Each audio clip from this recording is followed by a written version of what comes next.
नमस्कार. मी भाऊ तोरसेकर. तुम्ही बघत आहात प्रतिपक्ष. मित्रांनो, राजकारणात आसपास ज्या घटना घडत असतात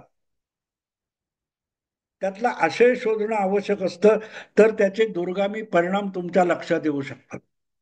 अनेकदा त्या घटना या चालना देणाऱ्या असतात आणि नंतर त्या तद्दन निरुपयोगी सिद्ध होतात. पण त्या घटनेने भविष्यातल्या राजकारणाला, घडामोडींना एक चालना मिळत असते. तुमच्या माहितीसाठी किंवा आठवण करून देण्यासाठी सांगतो. 2022च्या महाराष्ट्रातल्या सत्तांतरानंतर उद्धव ठाकरे यांना सोडून 40 आमदार गेले होते आणि त्यांच्या गोटामध्ये 15-16 आमदार राहिले होते. आणि करायचं काय? सत्ता गेलीये, आमदारांचं पाठबळ राहिलेलं नाही आणि ज्या प्रकारचं सैरभैर झाल्यासारखं उद्धव ठाकरे करत होते, अशा वेळेला सुषमा अंधारेंपासून संभाजी ब्रिगेड पर्यंतच्या लोकांना उद्धव ठाकरेंनी सोबत घेतलं होतं. आणि नंतर एक वेळ अशी आली की उद्धव ठाकरे यांनी परस्पर प्रकाश आंबेडकर यांच्या वंचित बहुजन आघाडीबरोबर हात मिळवला आणि आंबेडकरांच्या कार्यालयात जाऊन शिवशक्ती भीमशक्ती एकत्र आल्याची डरकाळी फोडली होती. आठवतो तो प्रसंग? पुढे काय झालं त्याचं? पुढे काय झालं? लोकसभा निवडणूक आणि विधानसभा निवडणूक एकत्र झाली, पण त्यामध्ये कुठेही शिवशक्ती आणि भीमशक्ती एकत्र आली नाही किंवा उद्धव ठाकरे आणि प्रकाश आंबेडकर यांची वंचित बहुजन आघाडी यांच्यामध्ये जागा वाटपाचा विषय सुद्धा झाला नाही. प्रकाश आंबेडकरांना महाविकास आघाडीमध्ये आणण्याचा प्रयास उद्धव ठाकरेंनी तितका जोमाने केला नाही आणि शरद पवार नेहमीप्रमाणे प्रकाश आंबेडकरांना खेळवत बसले आणि पुढे काहीही निष्पन्न झालं नाही. निवडणुका लागल्या आणि आपल्या आपल्या बळावर प्रकाश आंबेडकरांना निवडणूक लढवावी लागली. पण एक गोष्ट आहे की त्यामुळे लोकसभा निवडणुकीच्या आधीपासून प्रकाश आंबेडकर आणि उद्धव ठाकरे हे एकत्र येण्यावर जी चर्चा चालू होती, त्याचा दबाव किंवा प्रभाव महाविकास आघाडीवर पडला होता. त्यावेळेला अर्थात अजितदादा सुद्धा महाविकास आघाडीत होते आणि त्यांनी जाहीरपणे दम भरला होता की महाविकास आघाडीत चौथा पक्ष येऊ शकत नाही. जे 3 पक्ष आहेत त्यापैकी एखाद्या पक्षाने त्याचा कुठचा तरी नवा मित्र शोधून काढला तर त्याला चौथा पक्ष म्हणून स्वीकारला जाणार नाही, तर त्या पक्षाच्या वाट्याला महाविकास आघाडीच्या ज्या जागा येतील त्यातला हिस्सा त्याने नव्या मित्र पक्षाला द्यावा. पण नवा मित्र पक्ष हा आघाडीचा चौथा पक्ष होऊ शकत नाही, असा दम अजितदादांनी भरला होता. पुढे काहीच झालं नाही.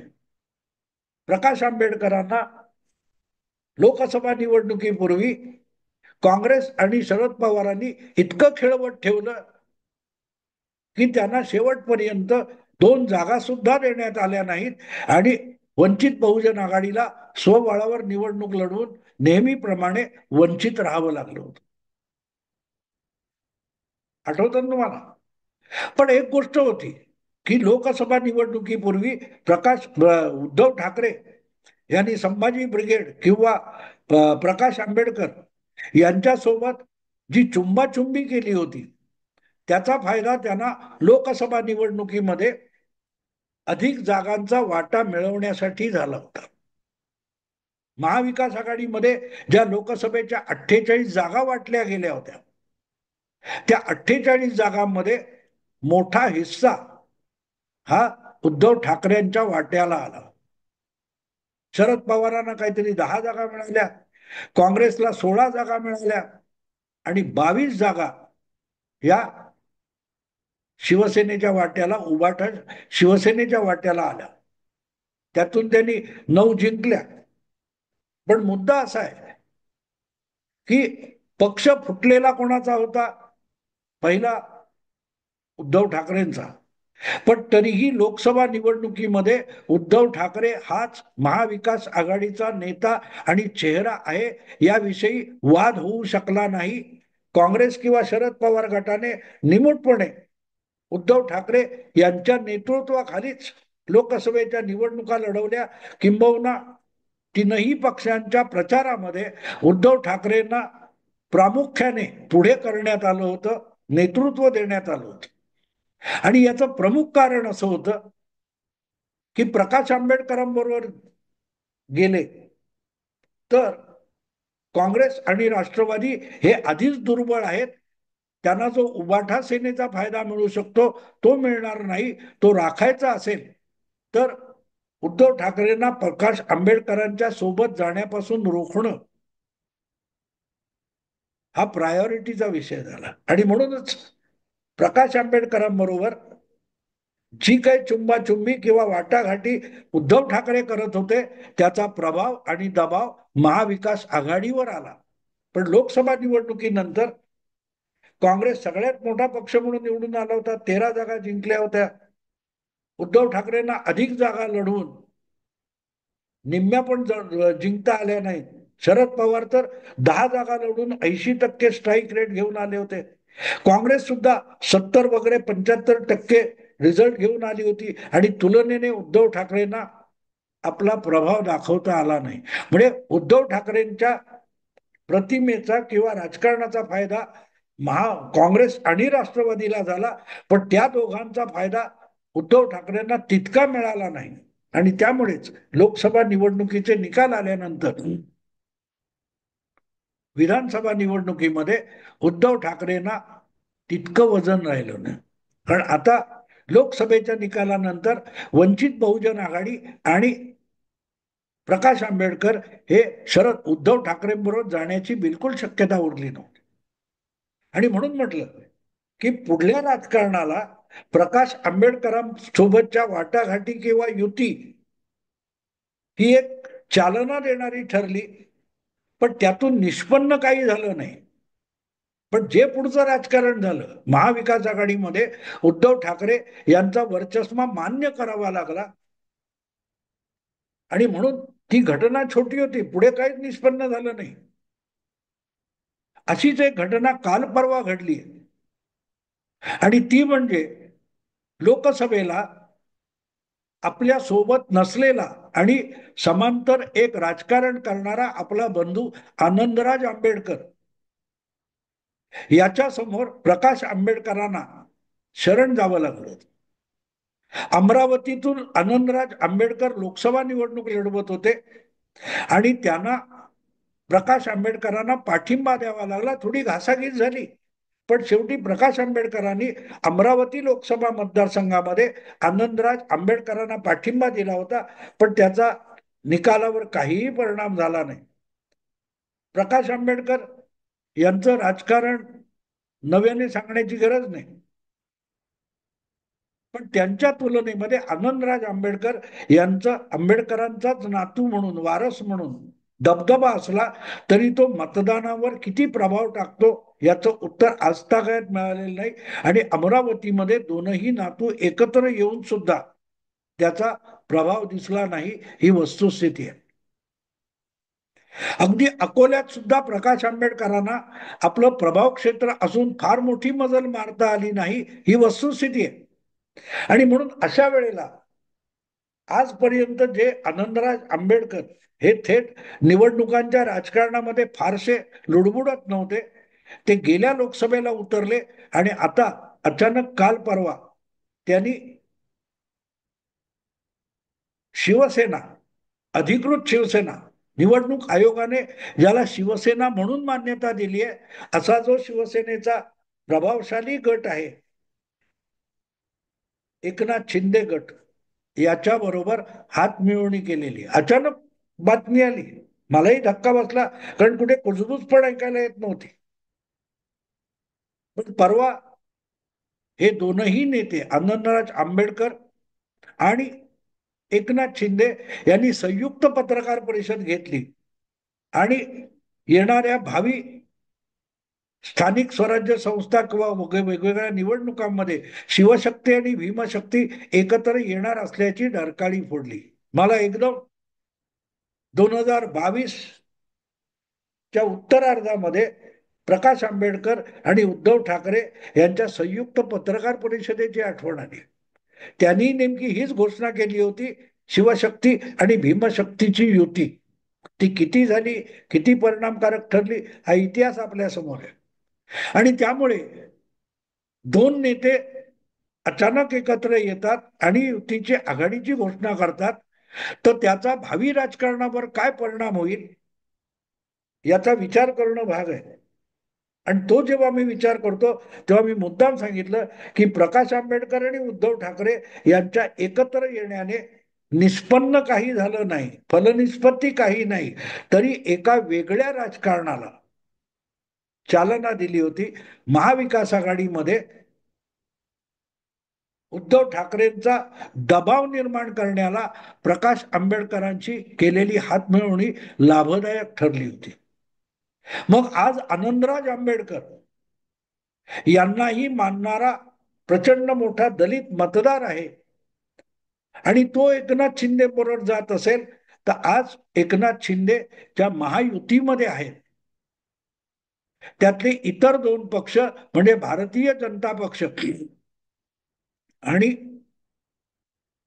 अजितदादांचा राष्ट्रवादी काँग्रेस पक्ष, या दोघांवर आपोआपच दबाव येत असतो.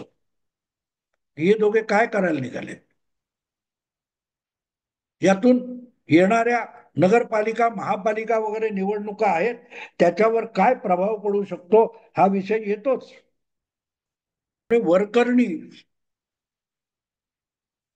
आनंदराज आंबेडकर आणि एकनाथ शिंदे यांच्या या संयुक्त पत्रकार परिषद आणि घोषणेमुळे राजकारणावर काय परिणाम होतोय हे बघायला पाहिजे. एक गोष्ट लक्षात येते का मित्रांनो, एकनाथ शिंदे यांचा पक्ष स्वयंभू आहे आणि उद्धव ठाकरेंचं नेतृत्व झुगारलेला एक शिवसेनेचा गट एवढ्या पुरता आता शिंदे गट मर्यादित राहिलेला नाही, याची ग्वाही आनंदराज आंबेडकर यांनी दिलेली आहे. एकनाथ शिंदे यांच्या पक्षाचा सर्वोच्च नेता या गोष्टीवर एक प्रकारे यातून शिक्कामोर्तब झालेला आहे.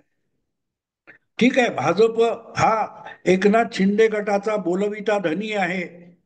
भाजपवर विसंबून एकनाथ शिंदेनी एवढं मोठं धाडस केलं, अगदी न्यायालयीन लढाईपर्यंत विषय गेला, तरीही एकनाथ शिंदे हे स्वयंभूपणे आपल्या पक्षाचे निर्णय घेऊ शकतात की नाही याची चाचणी अजून झाली नव्हती. ती चाचणी या निमित्ताने झाली हे मान्य करावंच लागेल. कारण एक गोष्ट आहे, आनंदराज आंबेडकर आणि एकनाथ शिंदे यांची संयुक्त पत्रकार परिषद झाली आहे आणि त्यामध्ये त्यांनी शिवशक्ती भीमशक्ती एकत्र आल्याची घोषणा केली आहे. पण आनंदराज आंबेडकर हे महायुतीमध्ये सहभागी झालेत असं कुठेही म्हटलेलं नाही.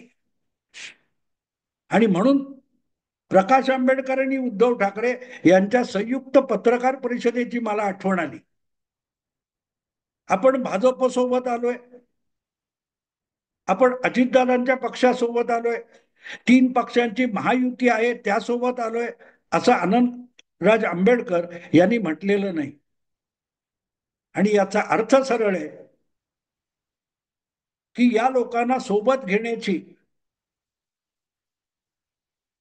एकनाथ शिंदेना गरज वाटलेली नाही. आपण आपल्या पक्षातर्फे स्वयंभू आणि स्वतंत्र निर्णय घेऊ शकतो याची साक्ष एकनाथ शिंदे यांनी या एका कृतीतून दिलेली आहे.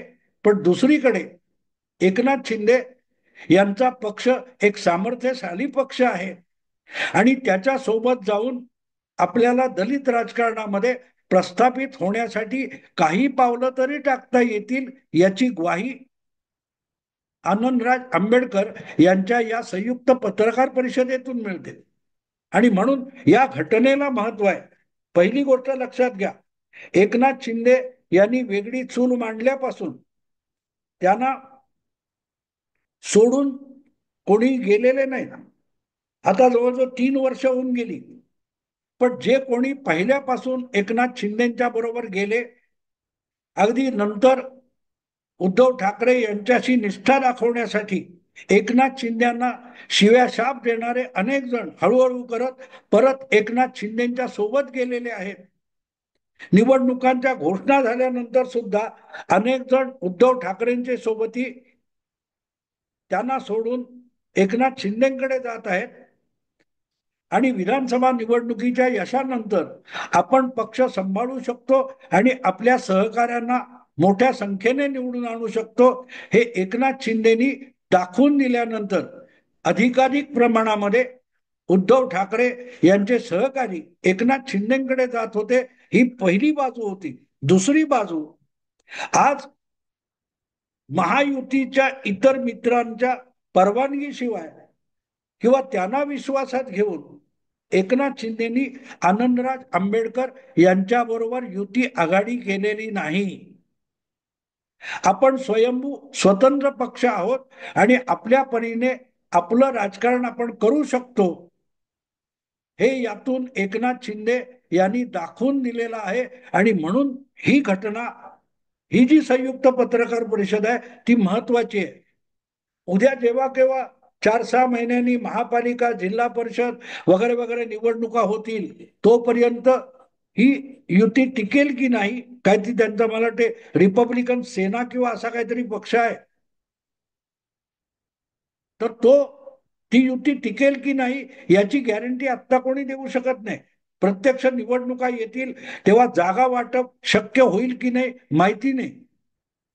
प्रकाश आंबेडकरांच्या बाबतीत सुद्धा झालं होतं, यांच्याही बाबतीत होऊ शकतं. पण मुद्दा असा आहे की या एका कृतीतून एकनाथ शिंदे यांनी एक मोठी गोष्ट दाखवून दिलेली आहे, बोलून दाखवलेली नाही, नुसती कृतीतून दाखवली आहे की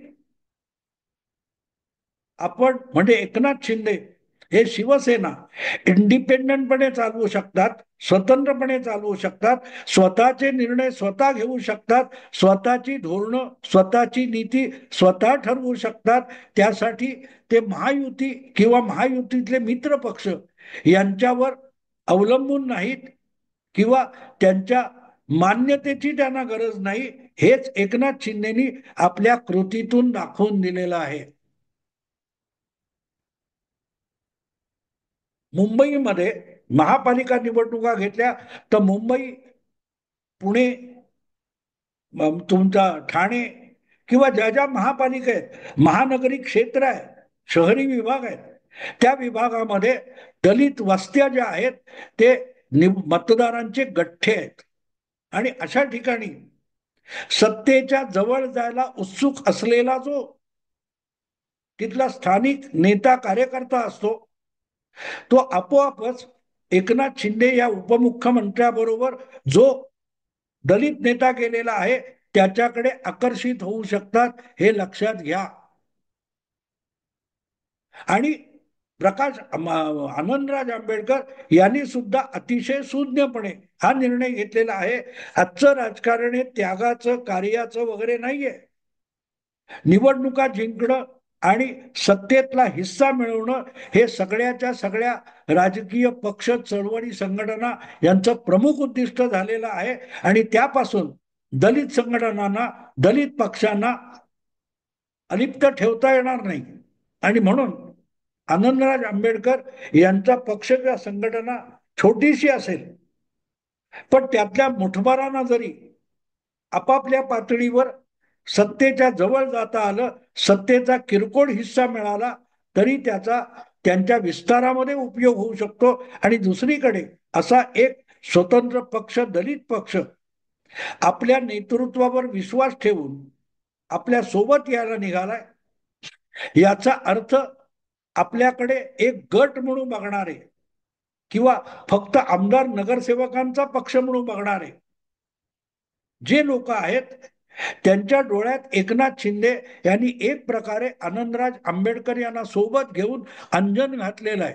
अर्थात ते अंजन घातलं तरी त्याचा उपयोग किती हा प्रश्न आहे. कारण डोळे बंद असतील तर पापण्यांना अंजन लागून उपयोग नसतो. ज्यांचे डोळे उघडे असतील त्यांना नीट बघता येईल. आणि म्हणून आनंदराज आंबेडकर हे जेव्हा एकनाथ शिंदे बरोबर स्वतंत्रपणे युती करतात, महायुतीच्या महायुतीला बाजूला ठेवून एकनाथ शिंदे आनंदराज बरोबर युती करतात, तेव्हा राजकारणाला एक वेगळी दिशा आणि वेगळी चालना मिळत असते. महायुतीमध्ये आपला दबदबा किती आहे त्याची चुणूक एकनाथ शिंदे यांनी या संयुक्त पत्रकार परिषदेतील घोषणेतून दिली आहे असं मला वाटतं. आणि म्हणून दिसायला किरकोळ घटना आहे, त्या आनंदराज आंबेडकर यांची काय फार मोठी प्रभावशाली संघटना आहे असं बिलकुल नाहीये. पण त्यातून राजकारणाच्या एका नव्या दिशेला चालना मिळत असते हे विसरता कामा नये. एकनाथ शिंदे हा हळूहळू करत महाराष्ट्राच्या राजकारणातला एक नवा कोन आणि नवा ब्रँड आकार घेत असल्याची ही पोचपावती आहे. आणि ती पोचपावती आनंदराज आंबेडकर यांनी एक प्रकारे पत्रकार परिषदेला उपस्थित राहून ती ग्वाही दिलेली आहे. एवढंच बोलून थांबतो. आवडलं लाईक करा, शेअर करा आणि प्रतिपक्षाला सबस्क्राईब करा. नमस्कार.